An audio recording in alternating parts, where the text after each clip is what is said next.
the protection and cleanup strategies to be adopted during an incident. Capacity building was also provided to the concerned stakeholders on their use. Fourth, 7 officials from ORIG had attended an International Maritime Organization Level 1 training course organized under the Japan International Cooperation Agency Technical Assistance Program in Mauritius from 23rd to 26 April 2026. Mr. Deputy Speaker, to further strengthen Rodriguez's preparedness, officers of my ministry, with the support of the National Coast Guard and the Special Mobile Force, will undertake a technical visit to Rodriguez from 29th July to 8th of August 2026, under the lead of the Director of Environment. The mission will, 1, review the Rodriguez oil spill contingency plan to align it with the National Oil Spill Contingency Plan 2025, 2, develop a standard operating procedure in the event of an oil spill, 3, audit of available oil spill combat equipment and identify further equipment requirements of rigs, and 4, provide International Maritime Organization Level 0 training to around 100 members of civil society and non-technical government staff, including non-governmental organizations, fishers, village councillors, women's associations, youth, private sector, and media representatives. The training will include theoretical sessions, field exercises, and a tabletop simulation exercise in respect of an oil spill. Mr. Deputy Speaker, furthermore, I am informed that the Mauritius Port Authority launched a bidding exercise on the 11th of May 2026 for the acquisition of dedicated oil spill response equipment for Mature. However, the bidding exercise was unsuccessful. In the meantime, the Mauritius Port Authority is considering relocating part of its existing oil spill response assets from Port Louis to Port Mature to provide a minimum immediate response capability thereat. This measure would complement the equipment already available under the custody of the Chief Commissioner's Office. Yes. Thank you, Honorable Minister. May I ask the Honorable Minister, with regards to existing equipment there, do you have a list that you can circulate or table? I think the list and we'll circulate it to the House and all members. Okay. The Honorable Third Member for Pamplemousse Trioli. Thank you, Mr. Deputy Speaker. B1174. Mr. Deputy Speaker, sir, I thank the Honourable Member for this question. Let me remind the House that last year, in the annex to the budget, speech 2025-26, it was announced that the Financial Services Commission would review its annual license fees to reflect evolving market conditions. It is also important to recall that the FSC had not reviewed its processing fees since the year 2008, that is 19 years ago, whilst the licensing fees were last adjusted in 2019, that is 7 years ago. So during that period, FSC has absorbed the rising operational costs, inflationary pressures, and significantly expanded international compliance obligations with heightened supervisory demands.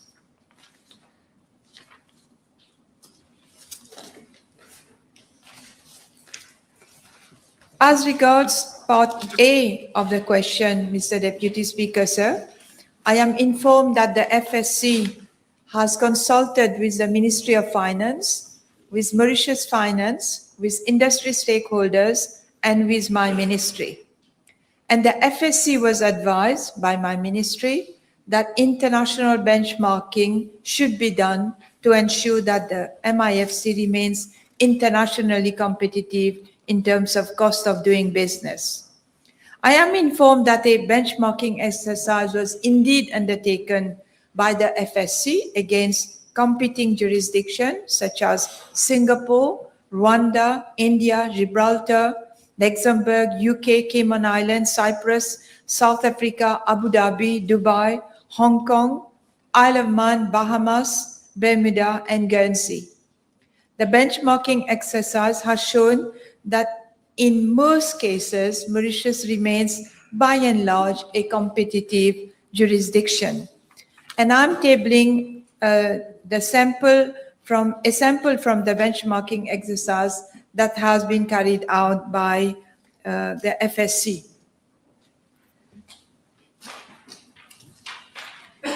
I am informed, Mr. Deputy Speaker, sir, that overall in the new fee structure, the processing and/or annual fees of 33 licenses have been reduced, and the processing and annual fees for 83 and 87 licenses respectively have remained unchanged to promote growth of these sectors.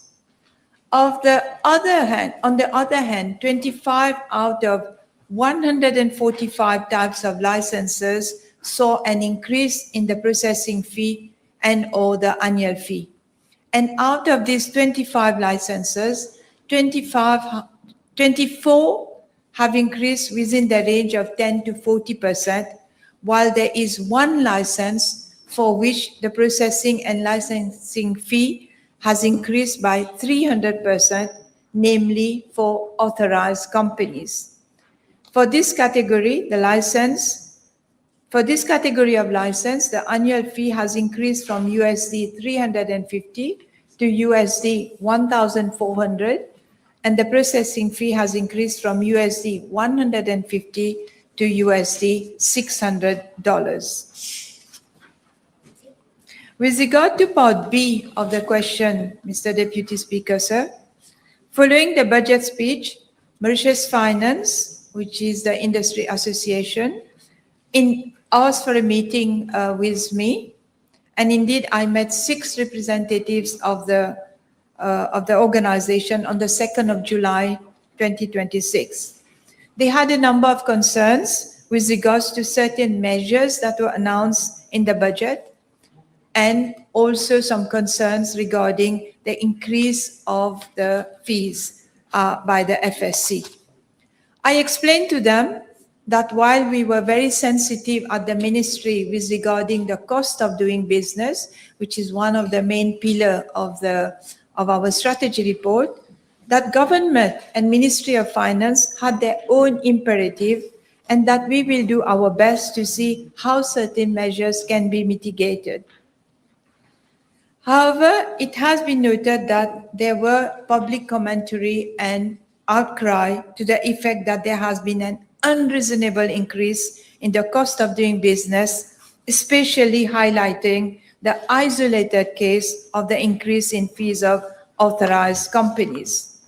And while these differing views from stakeholders forms part of a healthy consultation process, the public narrative wherein some of our own operators are criticizing the sector and the jurisdiction in the press and the social media, it can cause harm to our global reputation.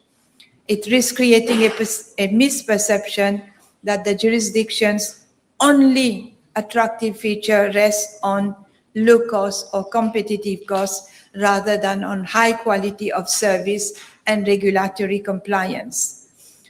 Public narratives portraying Mauritius as losing competitiveness purely on the account of the license fee of one product out of 145 products may inadvertently undermine the image of the IFC ecosystem.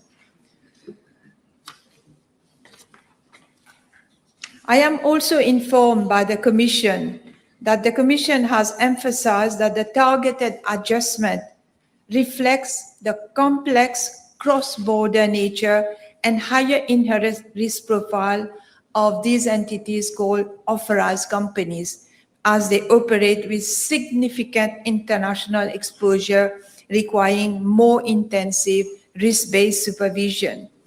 Aligning processing and annual fees with the supervisory effort required supports the effective implementation of international standards set by international standard bodies such as the recommendations of FATF.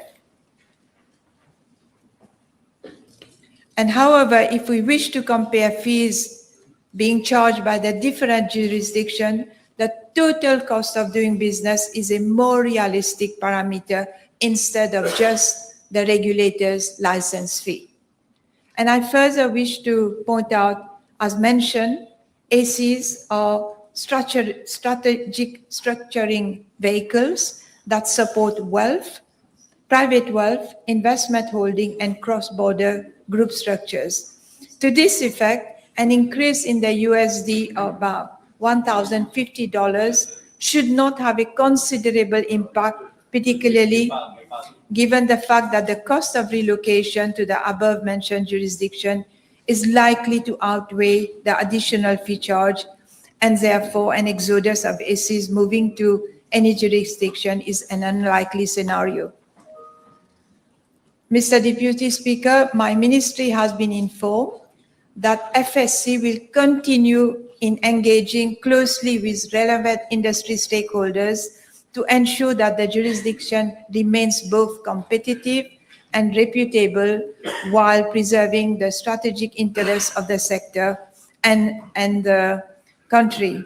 And let me reassure the House that the government remains committed to maintaining Mauritius as a competitive and reputable IFC while ensuring that the regulatory framework remains aligned with evolving market conditions and international standards. Thank you.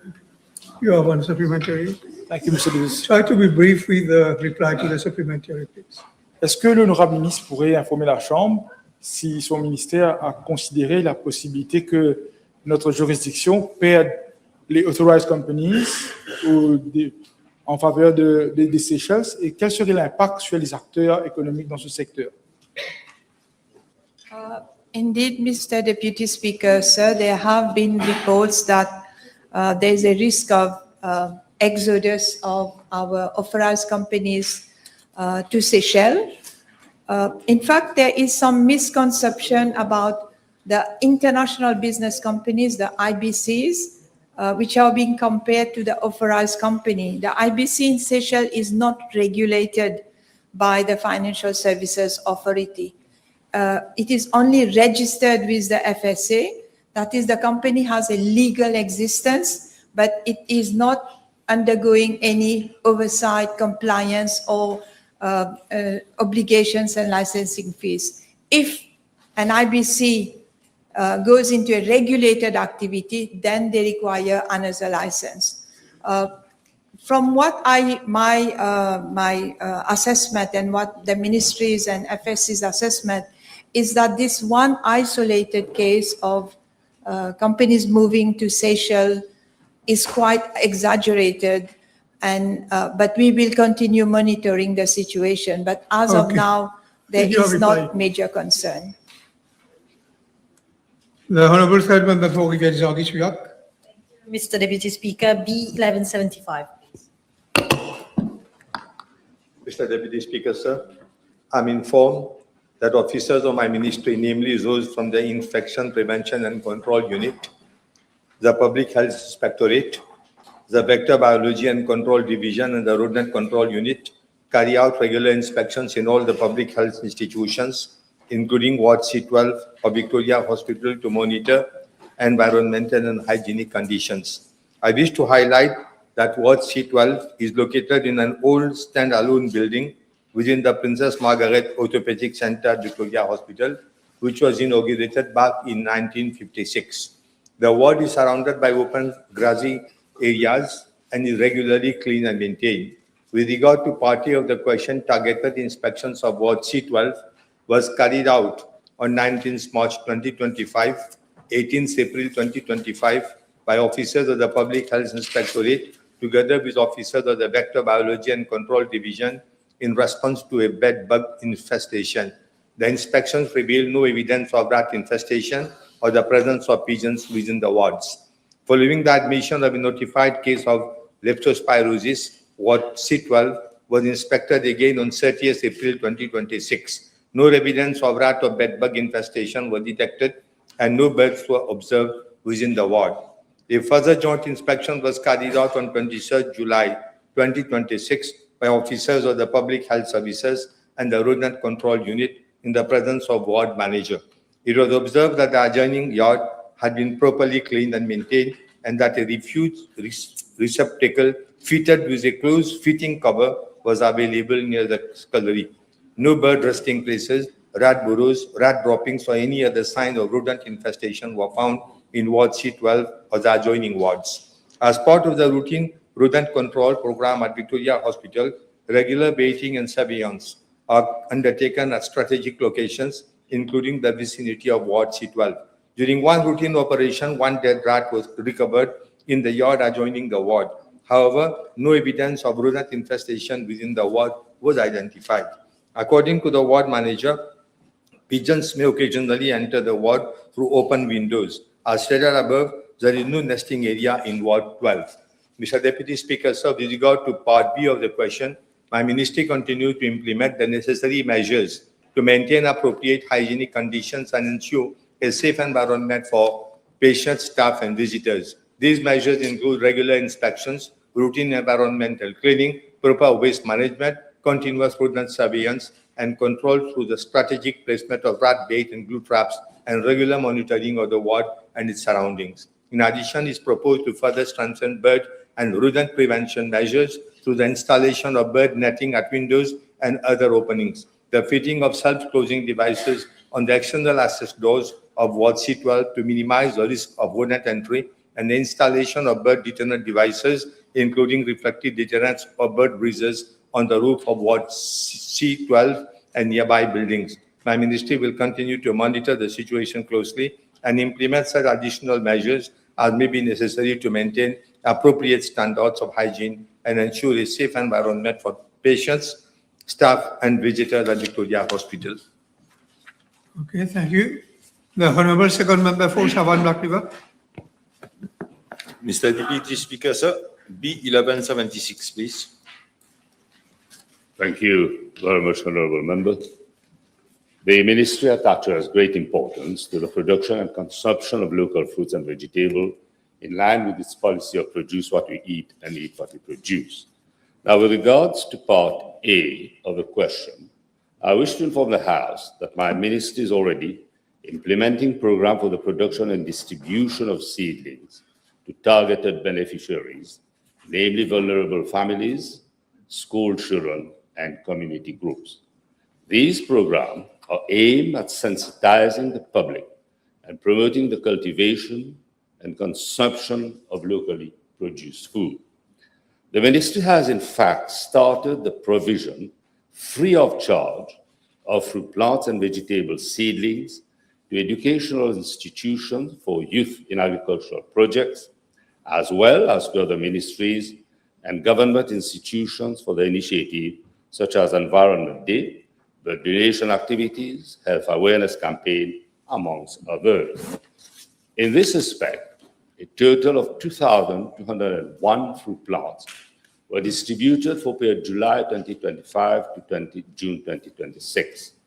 I'm further informed that during the financial year 2025-2026, 43,000 fruit trees comprising mango, lychee, banana, pawpaw, citrus, and avocado were sold to the public for backyard cultivation and to planters. These planting materials are provided to the farming community and the public at highly subsidized prices. Furthermore, in the budget 2026-2027, an initial budget of 2 million rupees has been provided for development of household micro gardens on a pilot basis to be implemented by Food and Agricultural Research Extension Institute. Under this initiative, at least 1,000 families will be provided with the necessary tools and equipment to establish household gardens, thereby promoting local production and strengthening food resilience. As regards local authorities, I wish to inform the House that for the financial year 2026-2027, provision has been made for the production and free distribution of 10,000 potted plants to members of the community. So my ministry plans to at least double the number for financial year 2027-2028 with a view to enhancing food security. Mr. Deputy Speaker, sir, as regards Part B of the question, the House may wish to note that there's already in place a targeted production quota system for potatoes and onions with a view to improving food security and maintaining affordable prices for customers. The ministry is currently working on extended targeted production quota system to other vegetable crops such as carrot, beans, and pumpkins. Mr. Deputy Speaker, in line with 25 by 35 food security initiative announced in the budget this year, the Ministry has started working on a production planning mechanism based on coordinated crop calendars, market intelligence, digital tools, and the active participation of farmers to better align domestic production with domestic demand and reduce our vulnerability to climate-related events and disruption in global freight and supply chain. The production planning mechanism will constitute a key component of the food security program currently being developed by the Ministry, with particular emphasis on coordinated production planning, market intelligence, and contract farming. It marks a strategic shift towards a more integrated, market-oriented, and climate-resilient agricultural sector, which aims to boost domestic production, reduce reliance on imports, and drive the modernization of our agricultural sector. Mr. Deputy Speaker, sir, the Ministry is closely monitoring production, market requirements, and import trends for vegetable and fruits. This aims at ensuring adequate supply, avoiding shortages and excessive market surpluses, and supporting the availability of local produce at reasonable prices. Thank you, sir.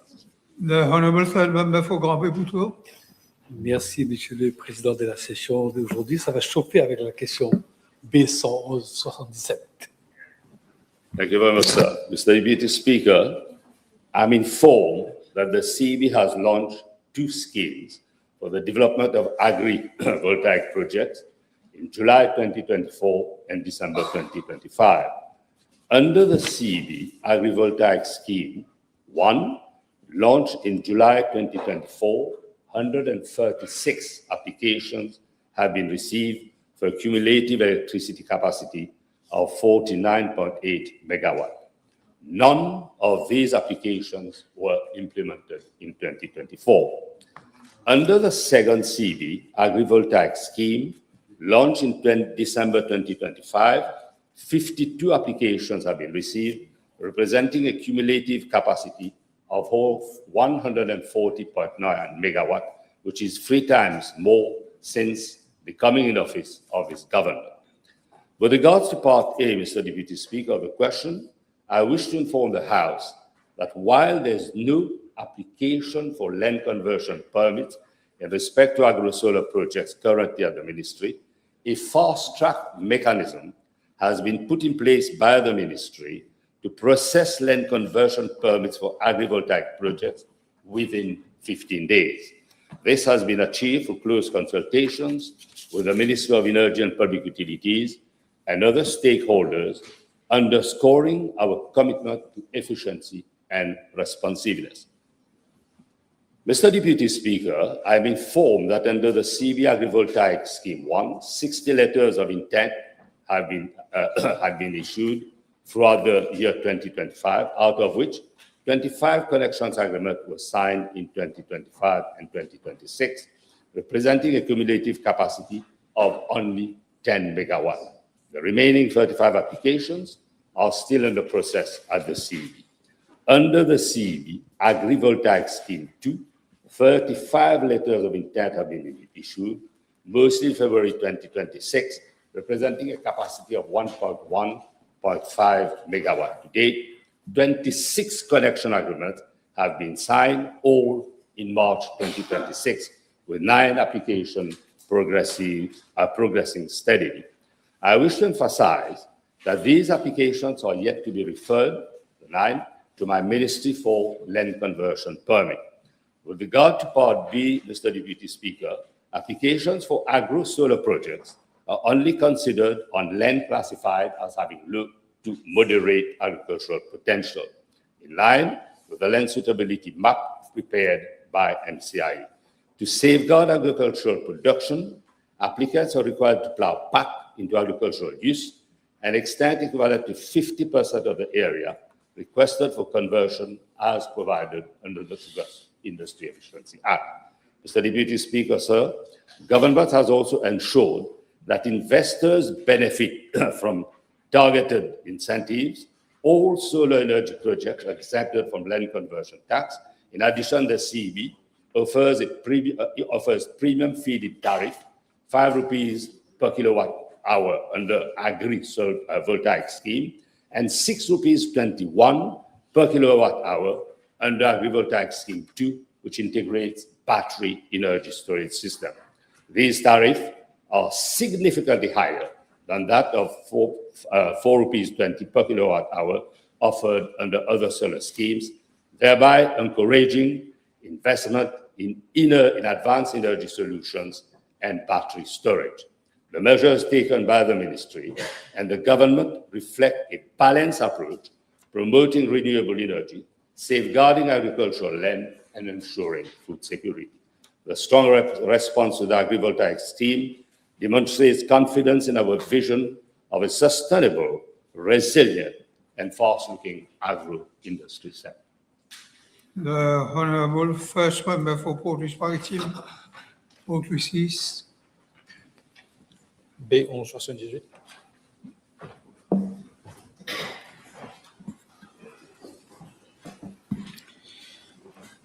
Mr. Deputy Speaker, sir, with your permission, I shall reply to both parliamentary questions B1178 and B1187 together as they relate the same subject matter, and I am tabling all relevant documents, clearances, notices, and conditions applied by all competent authorities.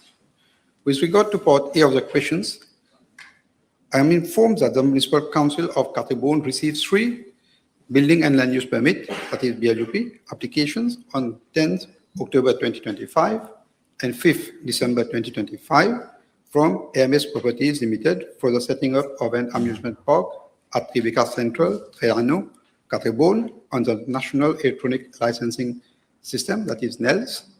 These applications were automatically set aside due to incomplete information. The promoter subsequently submitted a third application on 10th February 2026 with all the required information. According to the plan submitted by the promoter, the project would comprise 3 amusement rides, a stormwater drainage system, a wastewater disposal system, as well as food trucks, toilets, ticket office, and control rooms, all of which would occupy an area of 1,123 square meters. During the processing of the BLUP application, clearances were favorably obtained from the Central Water Authority, Central Electricity Board, and the Wastewater Management Authority.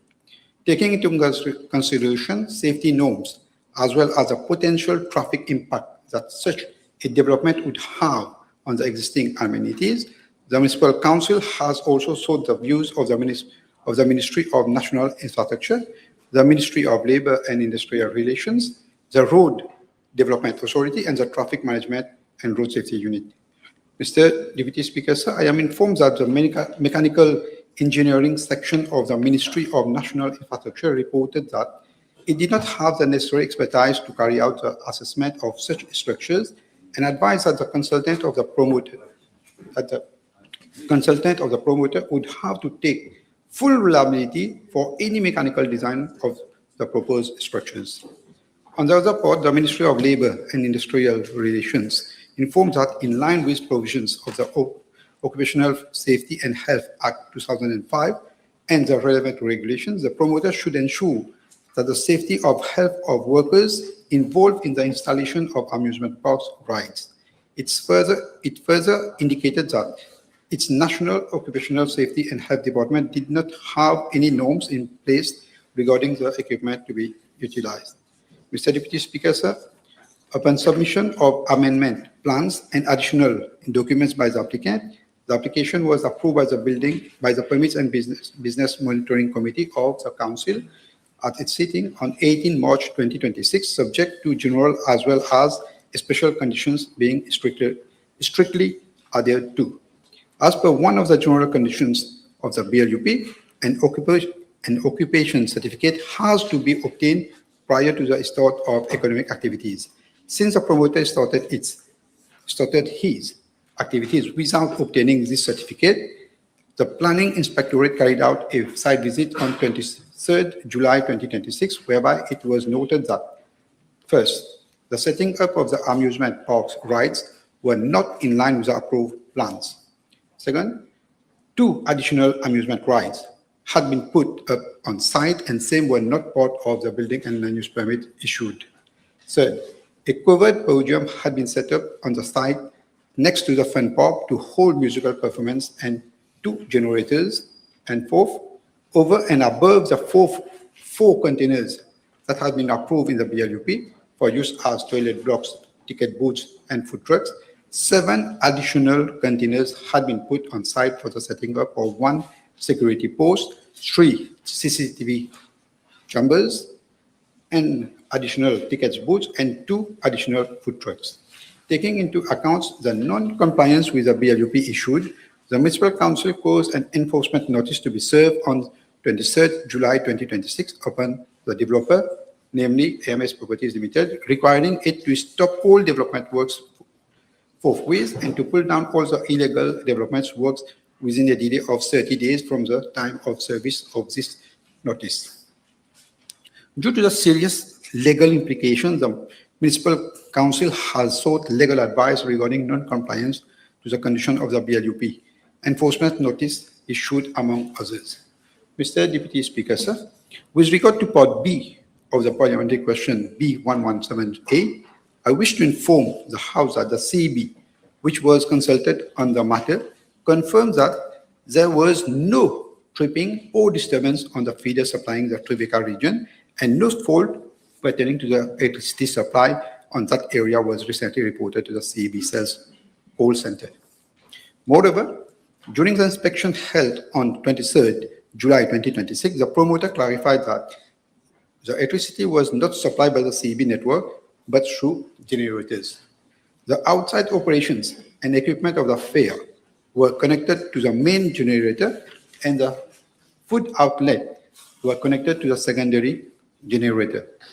He further added that the incident occurred for approximately 3 minutes due to the defective sensor.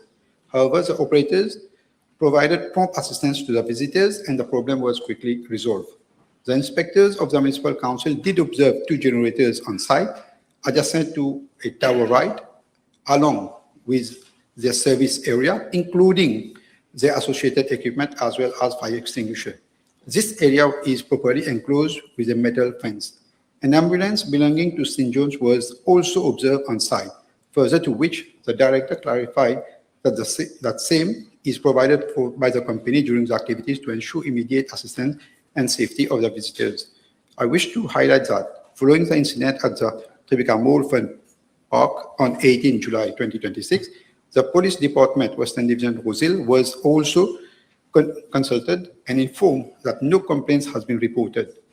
Mr. Deputy Speaker, sir, with regard to Part B of Parliamentary Question B1187, the Mauritius Fire and Rescue Service apprised that, pursuant to Section 19 of the Mauritius Fire and Rescue Service Act 2013, all premises to which the public has access are required to hold a valid fire certificate to ensure compliance with the prescribed fire safety regulations.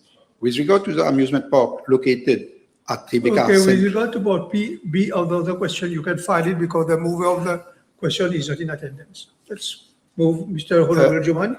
You have.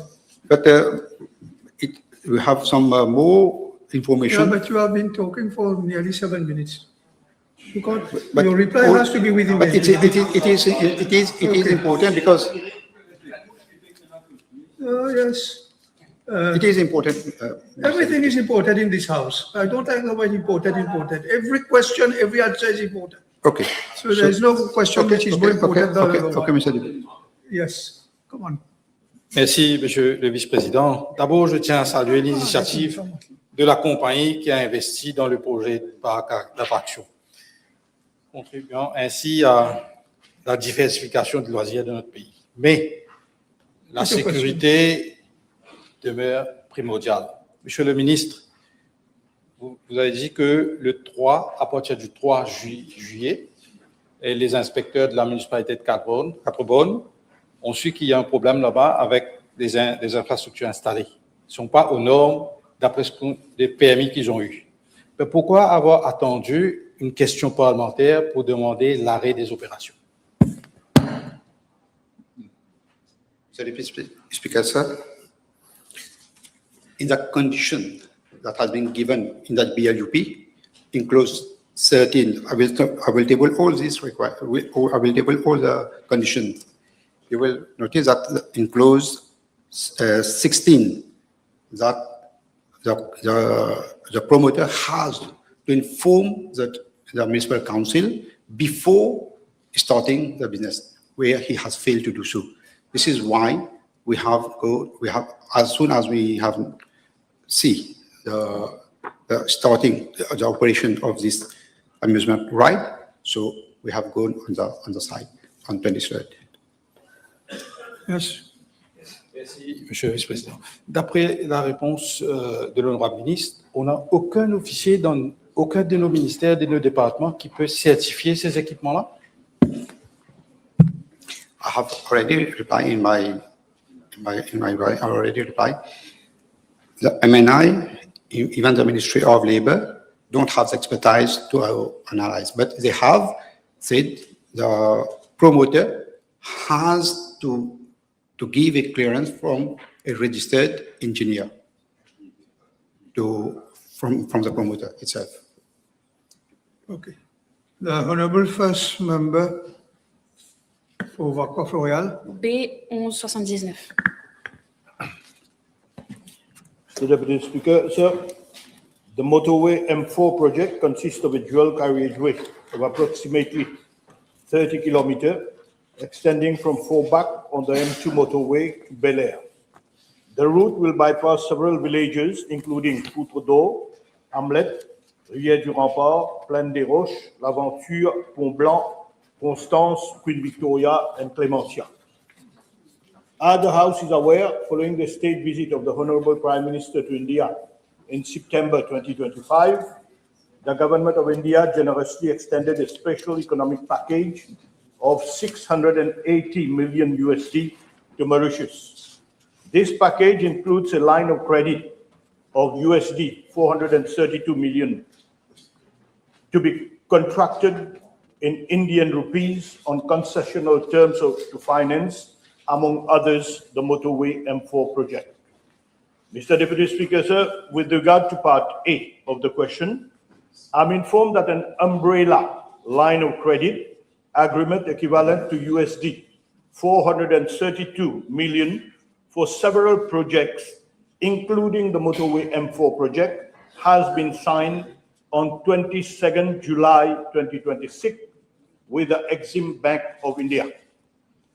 Given that the projects under the SP have different implementation phases and timelines, individual credit agreements will subsequently have to be signed for each project or a combination thereof, depending on their readiness for implementation and cost estimate of the finalization of the detailed project report. Therefore, the actual annual repayment schedule in respect of the loan for the motorway M4 project, including the capital and interest components until full repayment, will be available only after the individual credit agreement for the project has been signed.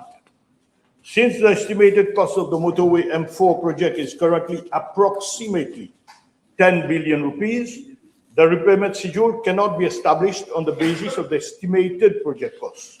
Same can only be determined upon the award of the contract of the works contract, that is when the contract value is known.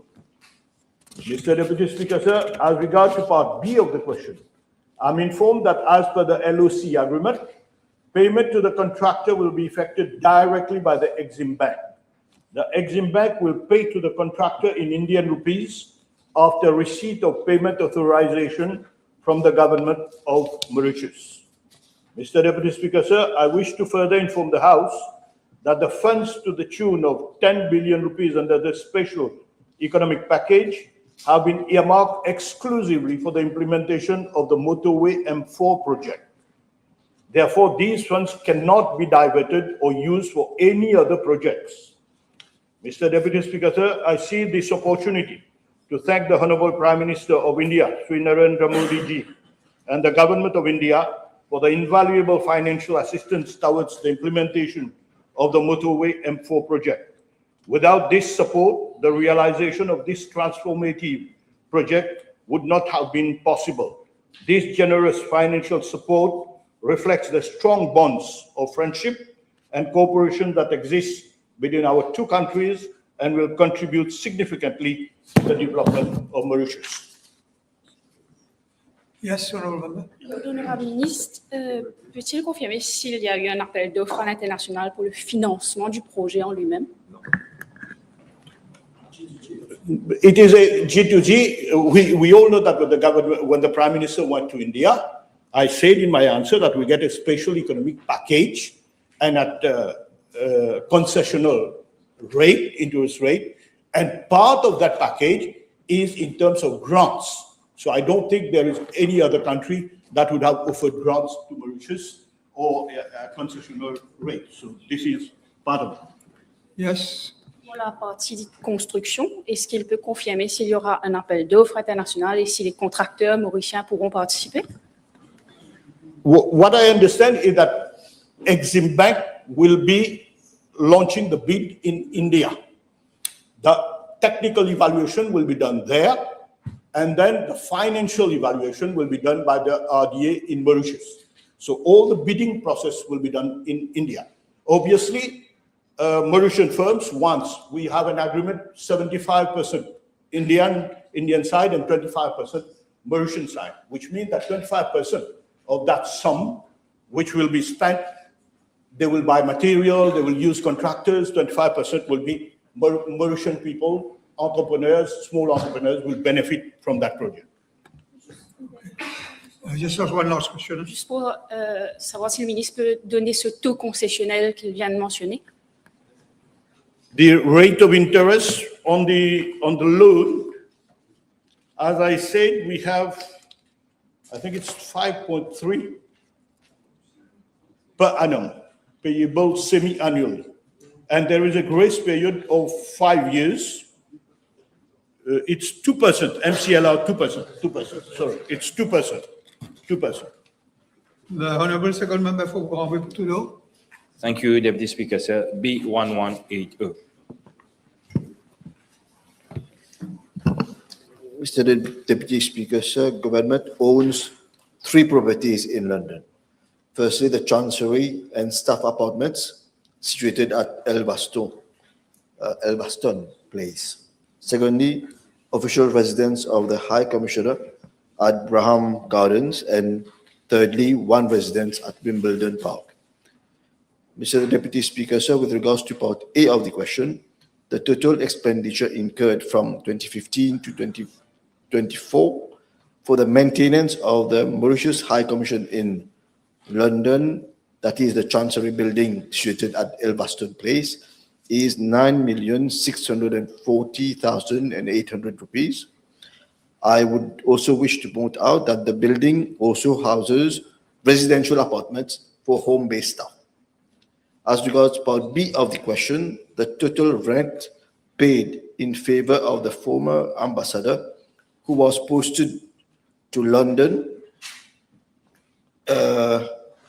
is 612,820 GBP, British pounds, which is approximately 38 million Mauritian rupees. But I wish also to point out that this figure does not include the rent paid for the period 2015 à 2016, because as per our mission, the record has gone missing. Now, I have to point out that in the current budget, provision have been made for the renovation of the residence of the High Commissioner. The renovation procedure has been initiated in October 2025 with the appointment of an evaluator. My ministries are waiting for the final report and scope of works for the evaluator before launching a tender exercise for the renovation works, for which there is budgetary provision of 9 million rupees that has been earmarked for this financial year. Thank you. Yes, you have a supplementary. Thank you, Deputy Speaker, sir. In view of the public funds spent on the maintenance of the official residence and payment of rent, will the Honorable Minister confirm whether the former High Commissioner actually occupied the residence for the intended period? And if not, what justified the continued expenditure? From my information, the High Commissioner was accommodated in a rented accommodation from the 26th of August 2015 to September 2016 for an amount of 5,611.67 British pounds monthly. Then afterwards, he moved to the government-owned apartment from October 2016 to January 2019. Then in January 2019, apparently from the records, there was major water leaks and boiler issues, and therefore he moved out and he stayed in a rented apartment till the termination of his contract of employment, which is on the 19th of November 2024, and he was paying a monthly rent of 7,367.67 British pounds, which is approximately ₹500,000 monthly. Well, but it is quite surprising, Mr. the Deputy Speaker, so that for 5 years they couldn't find a contractor to remedy the problems that they were having. You have a last question. Yes, one last. Thank you, Deputy Speaker, sir. Will the Honorable Minister inform the House the name of the former High Commissioner of Mauritius in UK, and also following the departure of the former High Commissioner from the official residence, has the landlord submitted any claim, whether for damages, outstanding obligation, or compensation against the government of Mauritius? And if so, what is the status of such claim? Thank you. The name of the former ambassador is Mr. Nunku, and apparently the landlord has retained approximately 534,000 rupees for damages that have been caused to the rupee. Wait, damages.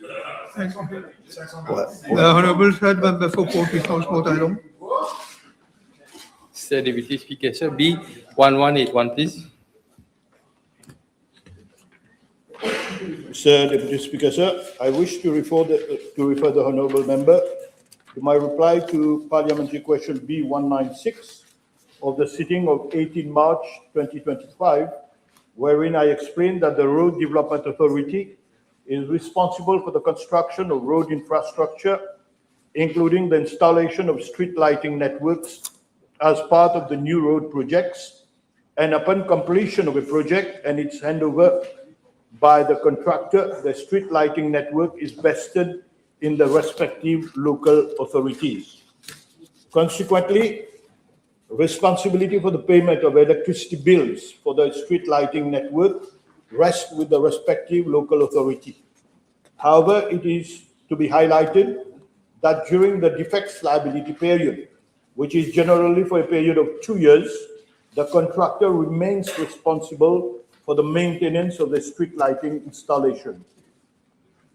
Mr. Deputy Speaker, sir, with regard to Part A, B, and C of the question, out of the 10 projects undertaken by the RDA in the last 5 years, all projects have already been handed over to the respective local authorities, except for the following 3 projects.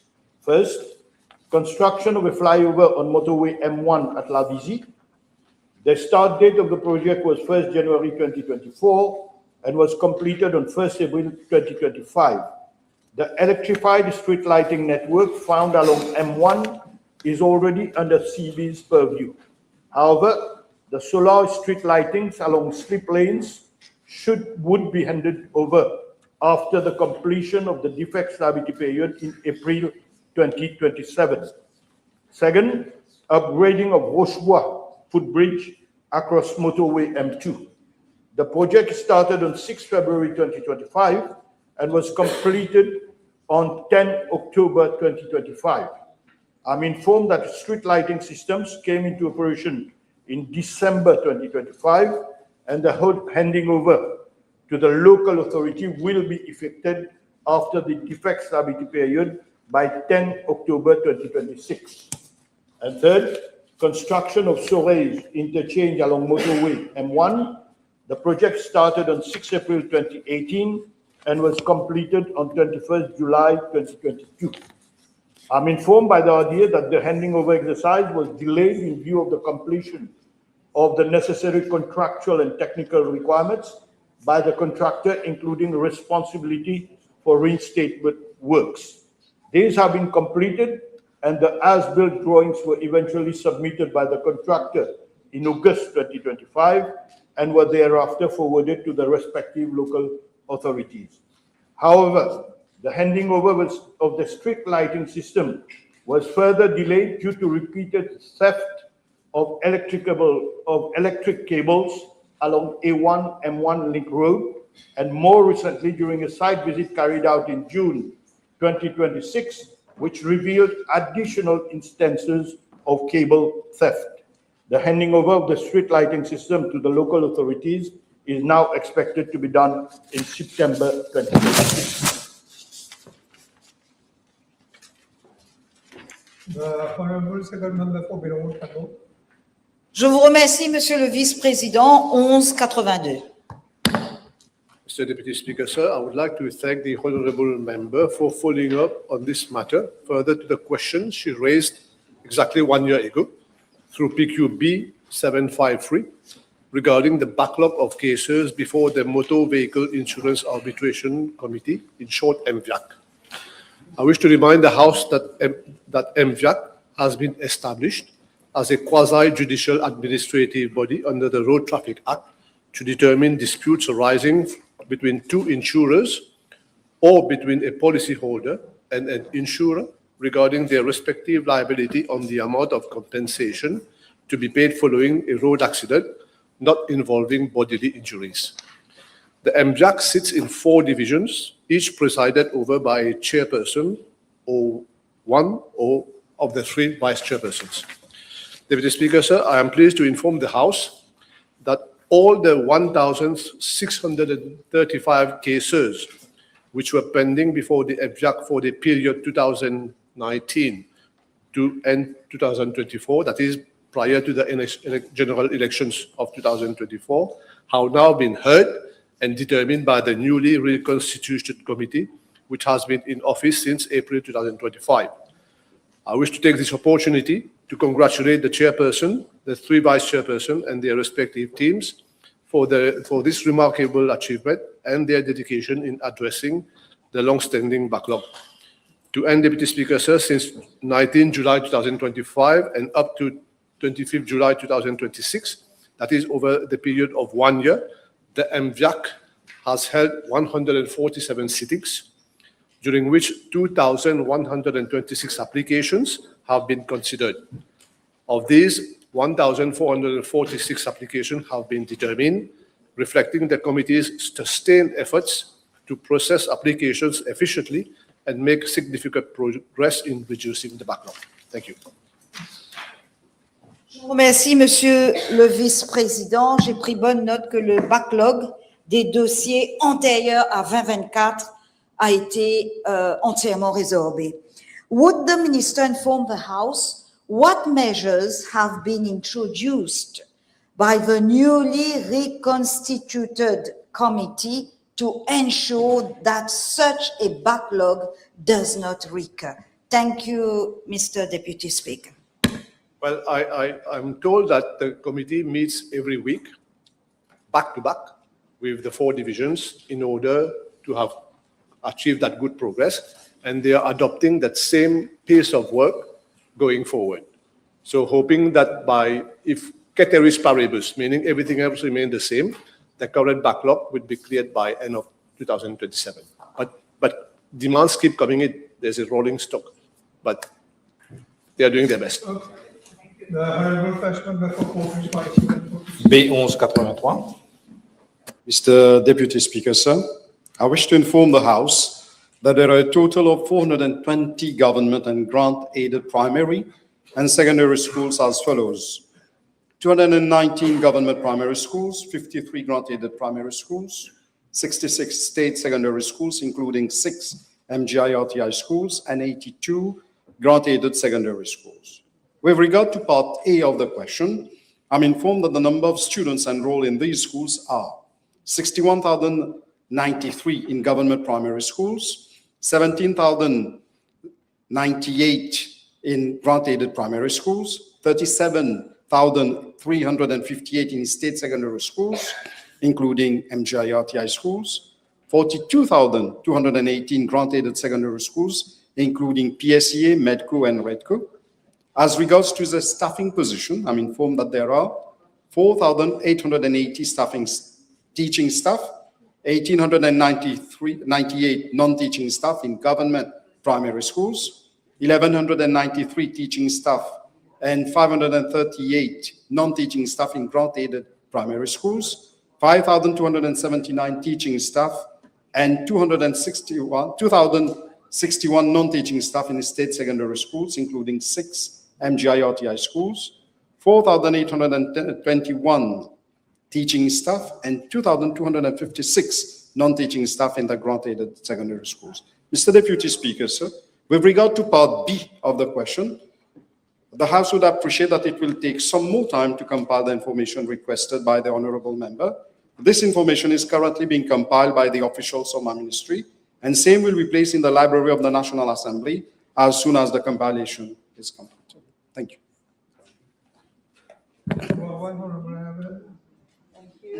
Deputy Speaker, sir, can the Minister inform the House the fact that unions and managers heavily criticize the Private Secondary Education Authority, PSEA, for retroactively declaring legitimate operational expenses as disallowed after funds are spent, creating immense financial instability? What will be done in such cases? Yes. Mr. Deputy Speaker, sir, I can't see how this question is related to the number of schools. So you don't have an answer? The question is not related to this. Okay, you don't have an answer. Thank you. Question B1184 have been withdrawn. So we go to Honorable First Member for Waqf Royal. B1185. Mr. Deputy Speaker, sir, with regard to Part A of the question, Mr. Sivanarayan Kunjal has been appointed as chairperson of the board of the Road Development Authority in accordance with Section 7.3 of the Road Development Authority Act for a period of 2 years with effect from 23rd December 2024 on a part-time basis. He is eligible to an all-inclusive monthly allowance of 75,000 rupees as approved by government. Madam Speaker, with regard to Mr. Deputy Speaker, sir, with regard to Part B of the question, I'm informed that the chairperson is provided with transport facilities by the RDA as and when required to enable him to effectively discharge his roles and responsibilities, that is for official purposes, and to attend board meetings. Yes, Honorable Member. Est-ce que l'honorable ministre peut nommer un autre part-time chairperson de corps paritatique tombant sous son ministère qui bénéficie d'un véhicule avec chauffeur qui lui est dédié pour ses besoins personnels? Mr. Deputy Speaker, sir, I know in the parastatal bodies in my ministry. Anyway, we wrote to the Secretary of Public Service and we got the reply on 18 February, whereby the Secretary of Public Service informed the ministry that RDA may consider providing alternative transport facilities as and when required to the chairperson to enable him to effectively discharge his roles and responsibilities. The Honorable fourth. Okay. Je me réfère à l'affirmation faite par le ministre comme quoi il est possible de procurer un véhicule pour discharge his responsibilities. L'honorable ministre peut-il informer la Chambre de quelle responsabilité le chairperson de la RDA s'acquitte-t-il lorsqu'il est à sa résidence pendant le week-end ou après les heures de travail, après 22 heures, et s'il peut table le logbook? Mr. Deputy Speaker, sir, I don't have the information that the honourable member has. What I know that the chairperson, anyway, Road Development Authority, we have many site visits, and I know that the chairperson is undertaking his duty, his job as chairperson. He make many site visits, so obviously I don't think a chairperson with will travel in bus to go to visit the roads, the broken roads, or any project that we are inaugurating. He will come in a bus to do that.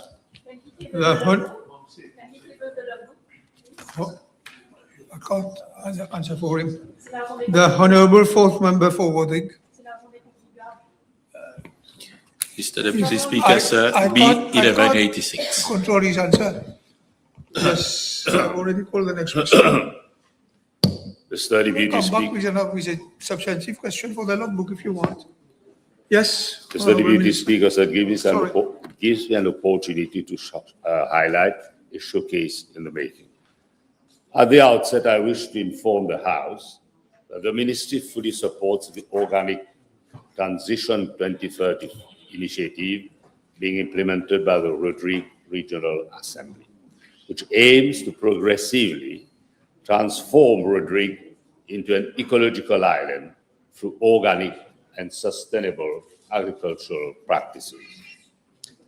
I wish to inform the House further that the Ministry continues to collaborate with Rodrigue's Regional Assembly within our respective mandate to create an enabling national framework for organic agriculture.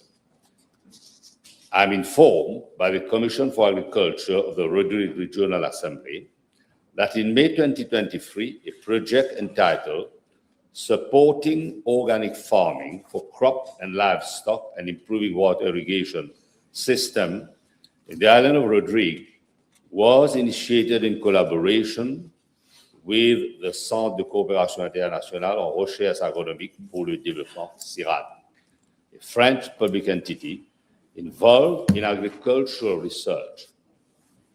The final report, submitted in January 2025, provides a strategic roadmap for the transition of Rodrigue's agricultural sector towards organic production while addressing sustainable water management.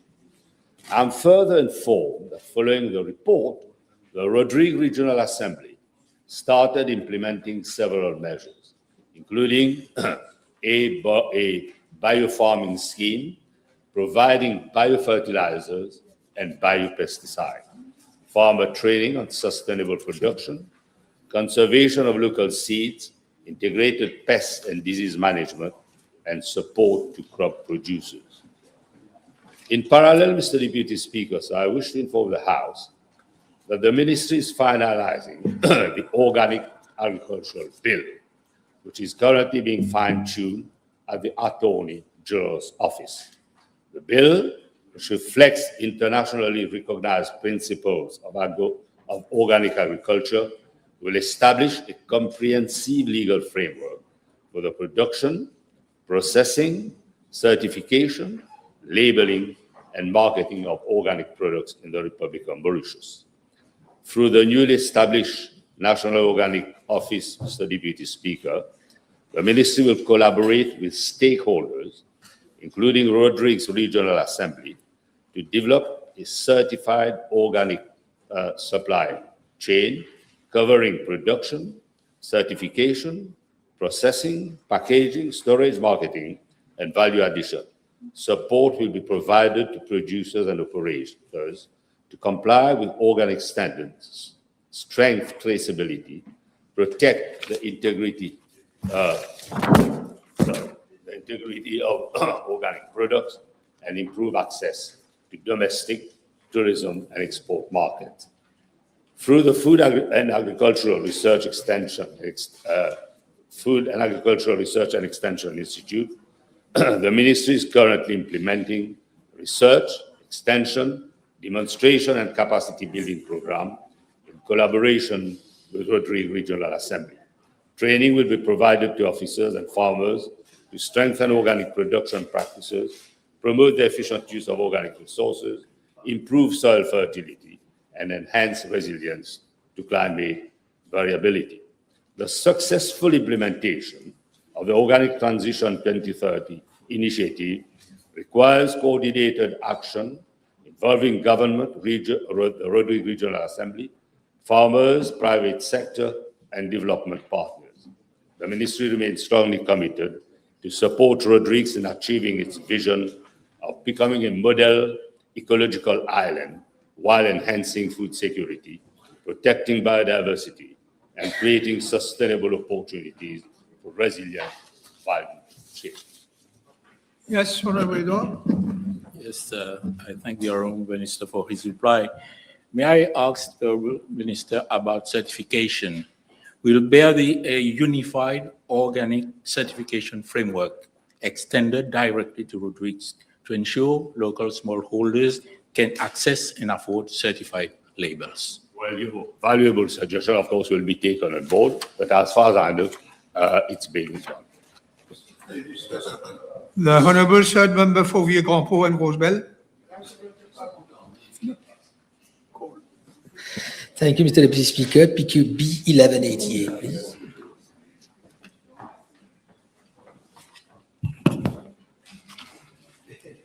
Mr. Deputy Speaker, sir, following extensive stakeholders consultation and international guidance, my ministry prepared the Private Recruitment Agencies Regulation 2025, which came into operation on the 6th October 2025.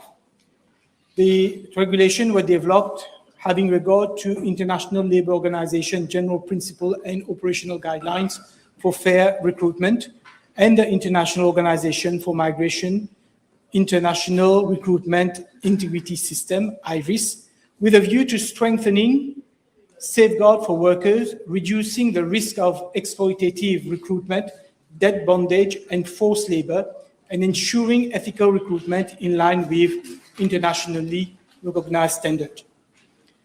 According to Section 4 of the Private Recruitment Agency Act 2023, no person shall recruit a worker or carry out recruitment activities unless licensed as a private recruitment agency.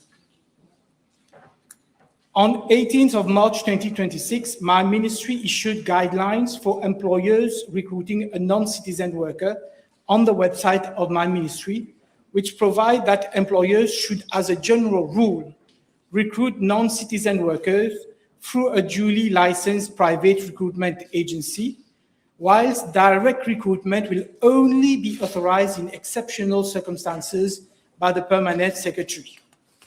The guidelines also provide the relevant procedure to follow, as well as the compliance requirement for direct recruitment in exceptional circumstances.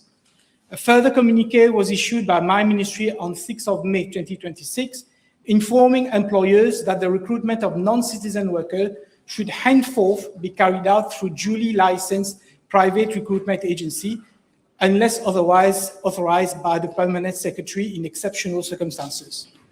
Accordingly, Mr. Deputy Speaker, sir, it is now mandatory as a general rule for employers wishing to recruit foreign workers to engage the services of a duly licensed private recruitment agency unless the Permanent Secretary of my ministry authorizes them to recruit directly. The requirement to use licensed recruitment agency is central to our commitment to fair, transparent, and ethical recruitment practices to protect migrant workers from exploitation. Firstly, it ensures that recruitment activities are undertaken only by persons who have been duly licensed by the ministry and who remain subject to statutory obligation, monitoring, and enforcement. Secondly, licensed agencies are required to comply with prescribed legal obligations relating to ethical recruitment, transparency, due diligence, contractual requirements, and proper record keeping. Thirdly, it strengthens government's oversight over the entire recruitment chain from the country of origin to employment in Mauritius thereby reducing opportunities for illegal recruitment, human trafficking, and forced labor. Fourthly, it gives practical effect to the employer pays principle by ensuring that recruitment fees and related costs are borne by employers and not migrant workers, thereby reducing the risk of debt, bondage, and exploitation. Finally, it promotes greater accountability among all parties involved in the recruitment process and contributes to the safeguarding the dignity, rights, and welfare of migrant workers while ensuring that employers recruit workers through lawful, transparent, and ethical procedure. Mr. Deputy Speaker, sir, I have to report that ever since that this requirement to recruit through a recruitment agency has been made compulsory, we have received at the level of the ministry many representation from many employers who wanted to be able to continue recruiting directly. Accordingly, the permanent secretary in my ministry is considering allowing direct recruitment in the following cases: where the identity of the individual is material. For example, jockeys, priests, sportsperson, and certain employees of religious association. In that case, you don't need to go through a recruitment agent. Where there is specialized recruitment, for example, a hospital recruiting a medical specialist or a bank recruiting a highly specialized executive. And the first category is intra-group transfers, where a Mauritian employer has employees within the same group from another country. They can ask for these employees to be transferred to Mauritius without going through recruitment agencies. You have one supplementary, yes? Yes, thank you, Mr. Deputy Speaker.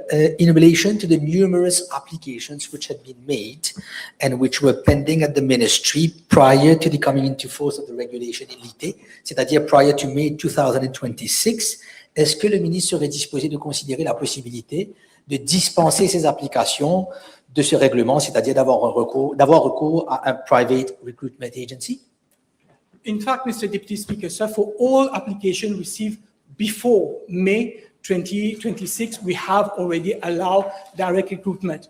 But for those applications received after May 2026, we are also considering on a case-by-case basis for the PS to exercise its discretion to allow direct recruitment. The Honorable Third Member for Koche Media Moka. B1189, please.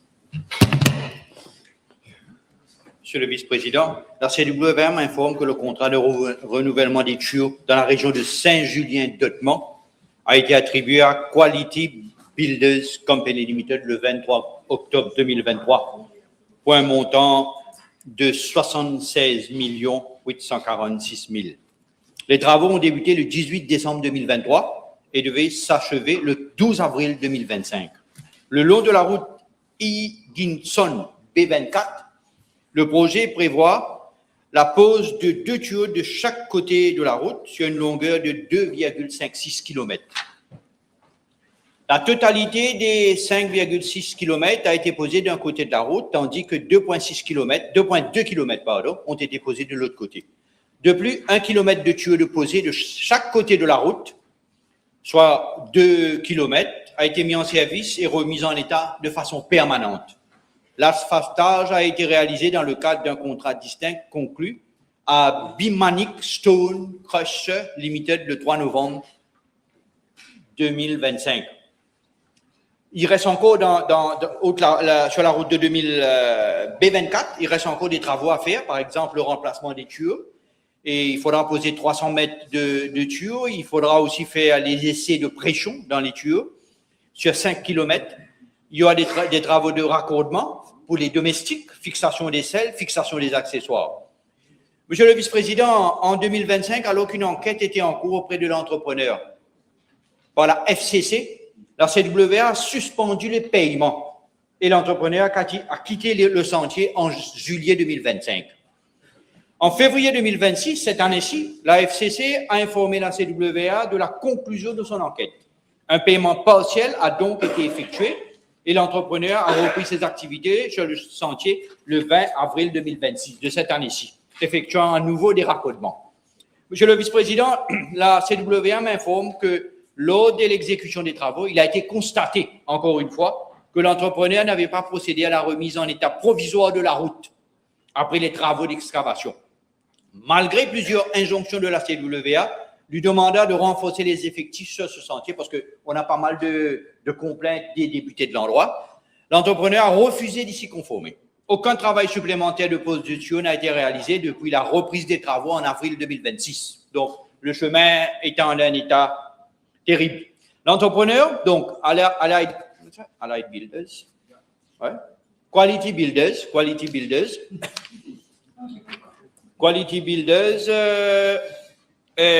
attendait qu'il soit payé pour poursuivre les travaux.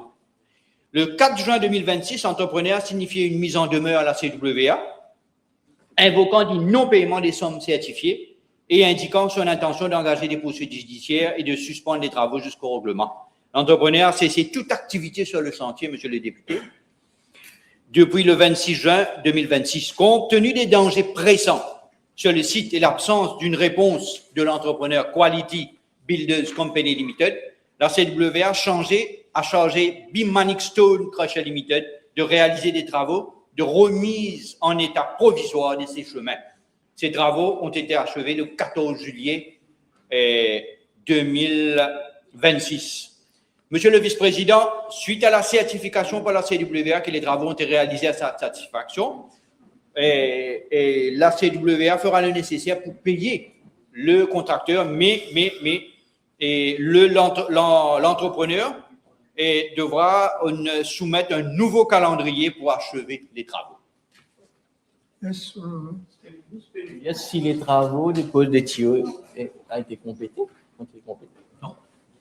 Non, la pas pose encore. des tuyaux. Non, il reste encore de 3 km où je suis un peu perdu dans mes papiers, mais 2 ou 3 km de tuyaux restent encore à être posés et des raccordements domestiques individuels restent à faire. Donc, c'est pour cette raison que jusqu'ici, sur les 76 millions de roupies, nous avons payé 28 millions de roupies.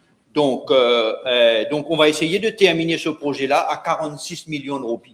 Moins de 76 millions parce que nous avons dû payer Bimanic Stone pour l'asphaltage. Peut-on savoir quand le projet va être réalisé complètement? On attend d'abord le nouveau calendrier de l'entrepreneur. Hein.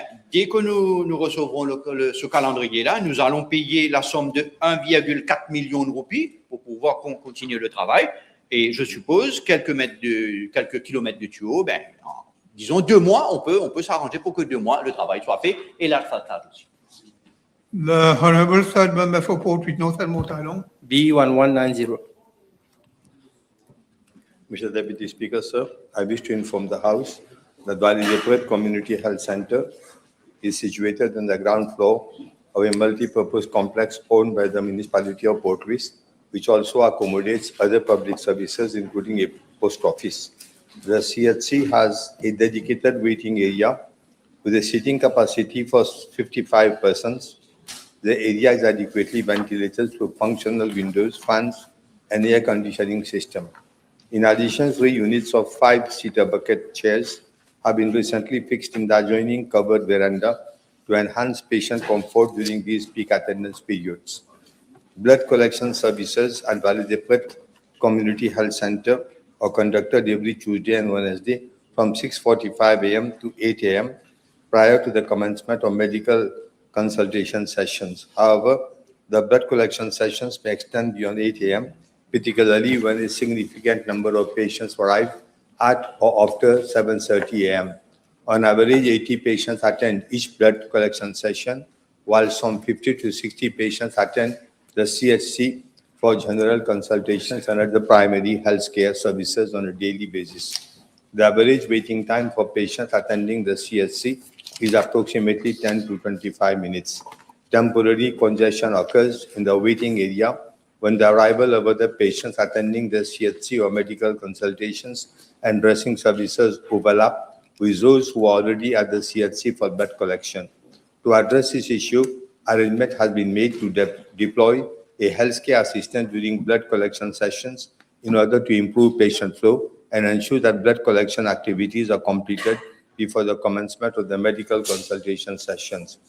Mr. Deputy Speaker, sir, accordingly, while the existing waiting area is adequate in terms of ventilation and functionality, operational measures are being implemented to improve patient flow and accommodate patients attending for blood collection more efficiently. Yes, Honorable Member, the table has been advised that the following PQs have been withdrawn.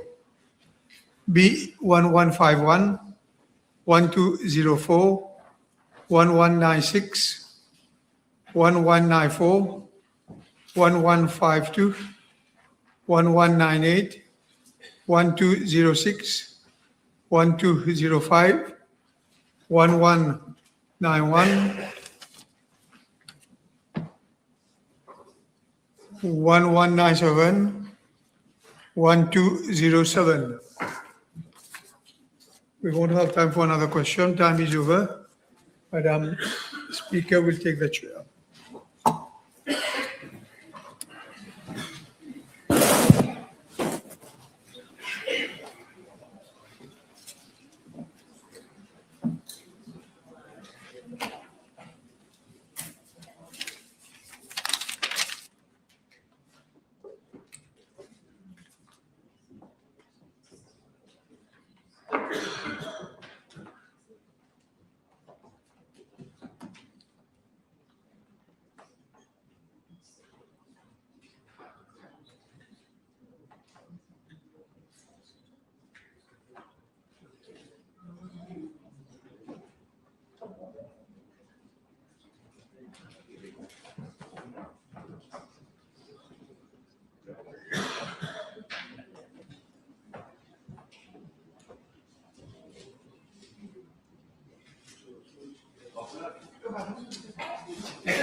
Please be seated.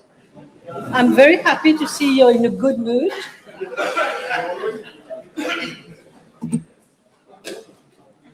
Yes. Come. Motion. Madam Speaker, I move that all the business in today's order paper be exempted from the provisions of paragraph 2 of Standing Order 10. Yes. It is seconded, of course, by the DPM. The question is that all the business on today's order paper be exempted from the provisions of paragraph 2 of Standing Order 10. Those in favor say aye. Those against say no. The ayes have it. Statements by ministers, none. Public bills, first reading. Madam Speaker, I move that the Finance Bill number 12 of 2026 be read the first time. Yes, it is seconded. Thank you. Yes, the next bill. Madam Speaker, I move that the Economic and Financial Measures Miscellaneous Provisions Bill number 13 of 2026 be read the first time. Seconded. Thank you. Public bill, second reading. Yes, Honorable Prime Minister. Yes, Madam Speaker, with your permission, I move that the Finance Bill number 12 of 2026 and the Economic and Financial Measures Miscellaneous Provisions Bill number 13 of 2026 be read a second time and considered together. Madam Speaker, we're not here today to reopen the debate on the measures announced in the budget speech and its annex. These two bills simply give legal effect to the measures that have already been debated and approved by the National Assembly. These two bills, Madam Speaker, bring amendments to a total of 83 enactments relating to policies and measures announced in the budget speech of 2026-2027 and its annex, and for matters connected, consequential, or incidental thereto. Madam Speaker, I will start with amendments being brought under the Finance Bill of 2026. Clause 2 amends the Customs Act in order to tighten customs compliance and penalties by requiring full prepayment of duties and taxes before clearance and by enhancing risk-based controls on imports. This, Madam Speaker, will close loopholes, will reduce leakages and reinforce the integrity of our border tax regime. Clause 3 amends the Customs Tariff Act to clarify tariff administration and to adjust selected custom duties and exemptions in line with the measures announced in the budget. Through these adjustments, we support productive sectors, ensure greater predictability for importers, and maintains coherence between tariff policy and our broader economic objectives. Clause 4 amends the Excise Act to extend an excise duty on all plastic bottles and to update excise measures on hard liquor, tobacco, sugar-sweetened products, and related duty-free facilities. This clause reflects our commitment to public health and environmental sustainability. Clause 5 amends the Finance and Audit Act to shorten timelines for financial reporting and audit and to align central government and public sector accounts with international public sector accounting standards. By doing so, we are improving the timeliness, the transparency and comparability of our public finances, which is essential for fiscal discipline and credibility.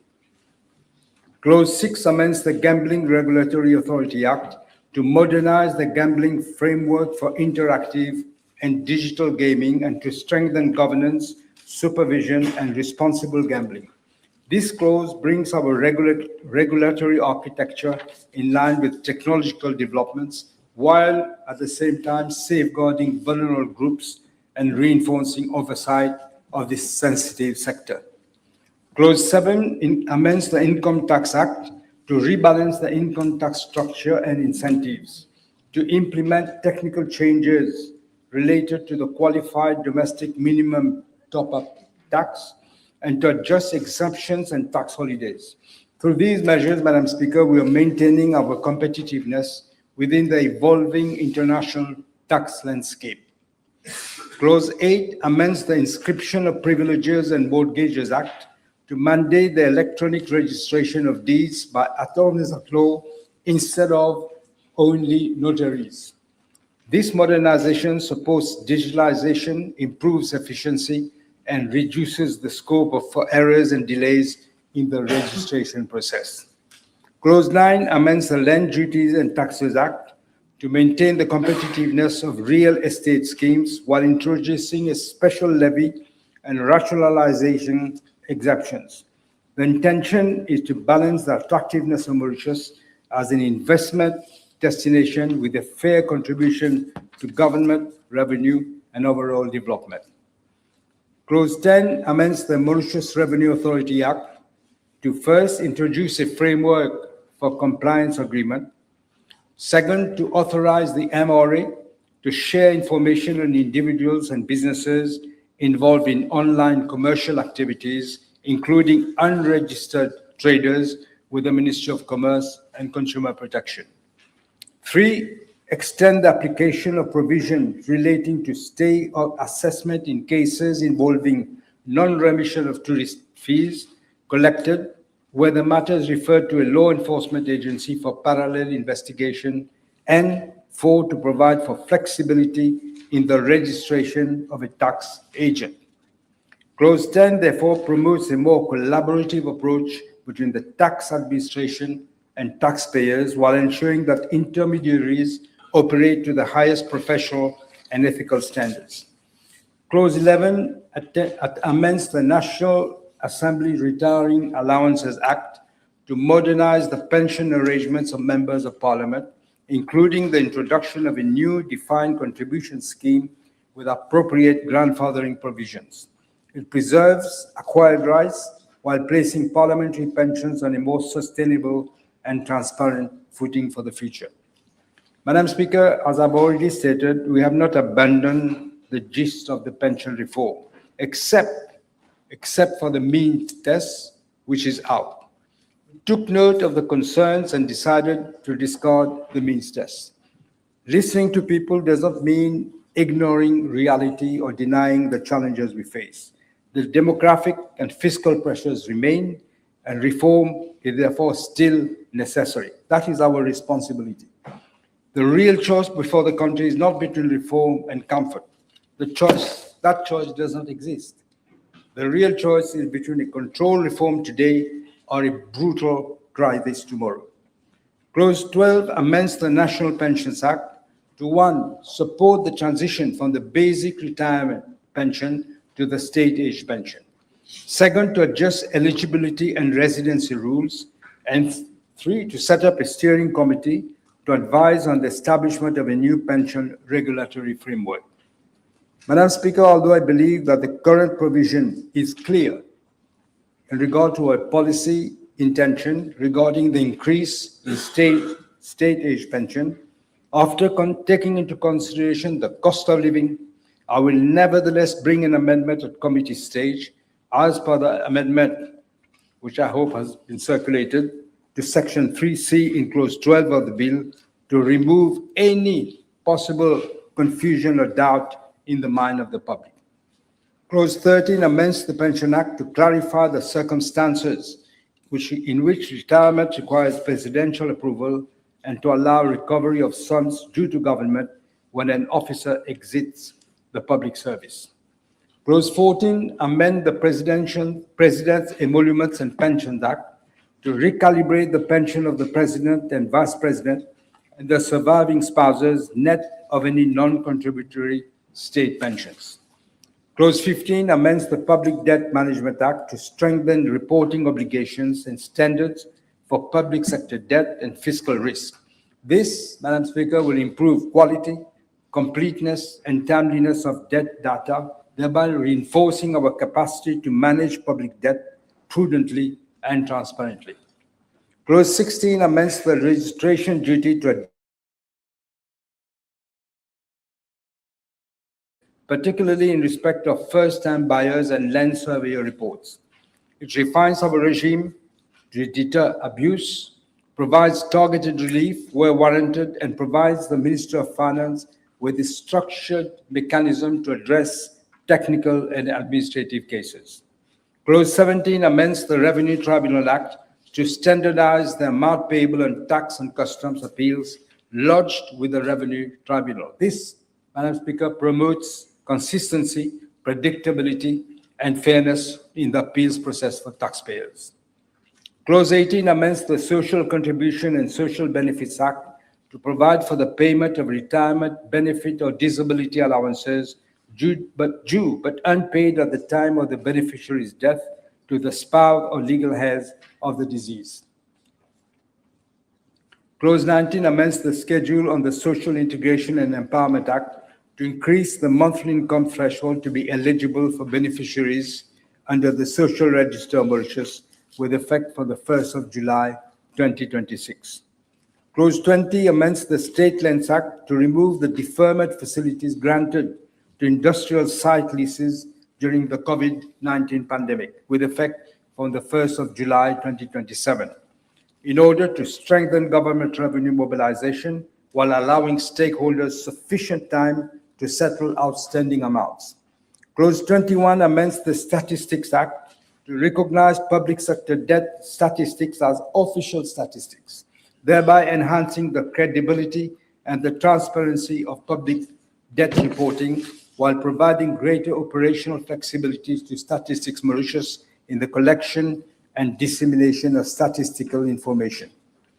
Clause 22 amends the Statutory Bodies Accounts and Audit Act to require that at least 25% of the members of every board should be women and to bring the real estate agent authority under the scope of the Act. Clause 23 amends the Statutory Bodies Pension Funds, the Act to clarify the benefits payable to officers leaving a statutory body, allow the recovery of outstanding amounts owed by an officer to government or a statutory body before any refund is made, and include the real estate agent authority in the first schedule to enable it to establish a pension fund for its employees. Clause 24 amends the Transcription and Mortgage Act to require attorneys at law to submit registration documents electronically through the Registrar General's online system, and increases the fees for searches on the immovable property database. Clause 25 introduces several amendments to the Value-Added Tax Act to modernize the VAT framework, strengthen tax administration, and improve compliance. The amendments provide for charging of VAT on the commission received by foreign operators of online marketplaces and enforcement measures, revise VAT obligations for digital service providers, introduce a 5% insurance premium tax on short-term general insurance from the 1st of January 2027, and clarify VAT treatment for various sectors and transactions.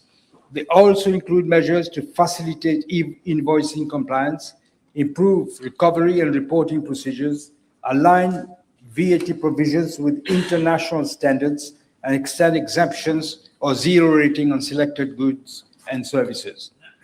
Clause 27 validates the resolution passed by the National Assembly on the 19th of June 2026 relating to the increase in excise duty rates on hard liquor, tobacco products, and sugar-sweetened products. Madam Speaker, I now turn to the Economic and Financial Measures Miscellaneous Provisions Bill of 2026. This bill introduces amendments across a wide range of legislations to secure financial stability, enhance governance, and support our economic and social priorities. Clause 2 amends the Bank of Mauritius Act to first enable government to issue longer-term bonds of up to 30 years in line with our strategy to lengthen debt maturity and reduce risk. 2, to establish a cyber threat intelligence sharing platform for the financial sector. 3, to provide for the Ministry of Finance, after consultation with the Governor of the Bank of Mauritius, to transfer funds to the Bank of Mauritius to increase its paid-up capital. And 4, to upgrade the qualification requirements of the chairperson of the Banking Services Review Panel. Clause 3 amends Section 64 of the Banking Act to ensure that bank secrecy cannot be used to block access to customer information needed for investigations under the Financial Crimes Commission Act or under the UN Sanctions Law. It clarifies the process, Madam Speaker, for disclosure orders, extends disclosure beyond money laundering to a broader range of financial crimes, and confirms that these disclosures and reporting obligations override the statutory duty of compliance, but it has to follow due process, while also fixing a drafting cross-reference. Clause 4 amends the Business Registration Act to allow a business to displace business registration in any format and at its principal place of business. Clause 5 amends the Captive Insurance Act to empower the Financial Services Commission to extend on application and for valid reasons the time limits for regulatory returns and filing by captive insurance. Clause 6 amends the Civil Service Family Protection Scheme Act to improve representation on the board and thereby strengthen its governance.